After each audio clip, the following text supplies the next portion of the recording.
оқушылар, бүгінгі сабағымыздың тақырыбы ел қуаты, елорда экономикасы. 4-ші тарау, 4-ші сабақ. Ел қуаты, елорда экономикасы. Елорда мәртебесіне ие болуы Астананың экономикалық дамуына қуатты серпін берді. Қала экономикасының қарқынды дамуы көптеген инвесторлар үшін тиімді болып отыр. Қала экономикасының негізі сауда, өнеркәсіп өндірісі, көлік, байланыс және құрылыс салалары. Еуразия құрлығының ортасында орналасуы Астананы экономикалық тұрғыдан қолайлы көлік, қатынас және логистика орталығына, Еуропа мен Азия арасындағы өзіндік транзиттік көпірге айналдырды. Балалар, тыңдалған мәтін бойынша сұрақтарға жауап беріңдер. Астанадағы ірі кәсіпорындар қала экономикасының дамуына ықпал ете ме? Елорданың дамуы елімізге қаншалықты қажет?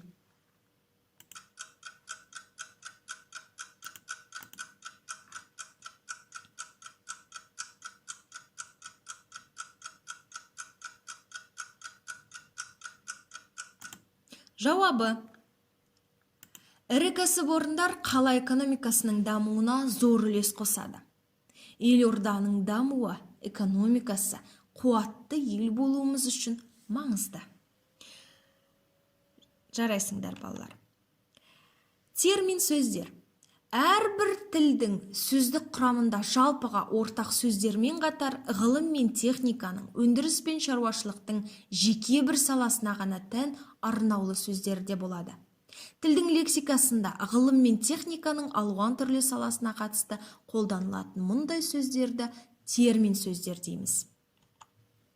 Математика, физика терминдері вольт, ампер, синус, косинус, химия, география терминдері катализ, ерітінді, аммиак, материк, циклон, оазис, қоғамдық саяси спорт терминдері бокс, акробат, спартакиада, демократия, реформа, лингвистика, әдебиет пен өнер терминдері театр, сатира, лексикография, стилистика, медицина, биология терминдері терапевт, хирургия, ботаника, микроб және әскери терминдер команда, офицер, штаб.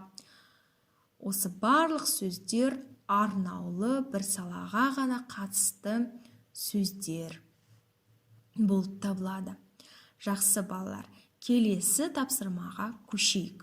Бірінші тапсырма. Берілген тіркестердің мағыналарын екінші бағаннан табыңдар.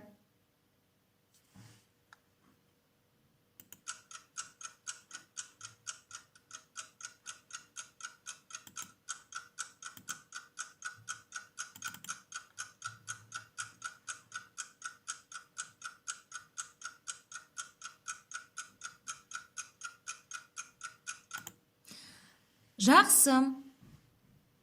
Тексеріңдер. Иық тірестіру тең дәрежеде бір деңгейде болу.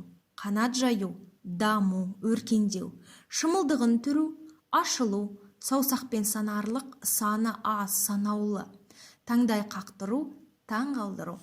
Барлықтарың таптыңдар деп ойлаймын. Келесі тапсырмаға көшейік. Екінші тапсырма.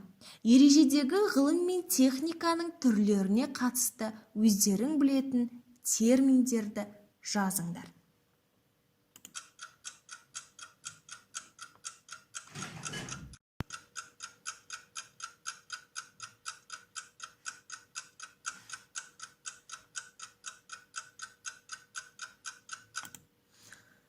Жақсы. Менің жауабым. Ғылым терминдері антоним, карта, квадрат, озон. Техника терминдері телефон, автомобиль, компьютер, телеграф. Жарайсыңдар балалар. Келесі үшінші тапсырмаға көшейік.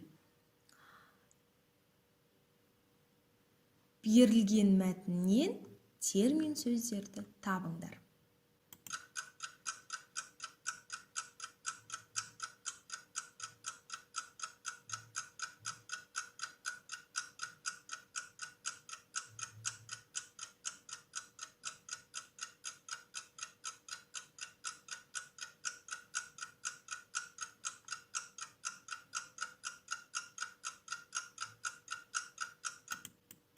енді менің жауабымды тыңдап салыстырыңыздар.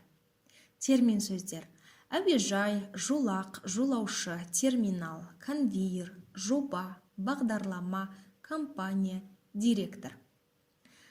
Балалар, жарайсыңдар. Енді үй жұмысын жазып алыңыздар. 6-шы тапсырма, 60-шы бет. Астана экономикасы шарықтаған қала тақырыбында сипаттамалық эссе жазыңыздар. Сабақтың қорытындысы: бағдаршам әдісі бойынша бағалау. Қызыл түсті таңдасаңыздар, мен ештеңе түсінбедім. Сары түсті маған әлі де түсініксіздеу. Жасыл түс маған бәрі түсінікті. Аталған 3 түстің біреуін таңдауларыңызға болады. Барлықтарыңыз жасыл түсті таңдаған шығарсыздар деген үміттемін. Келесі сабақта кездескенше сау болыңыздар.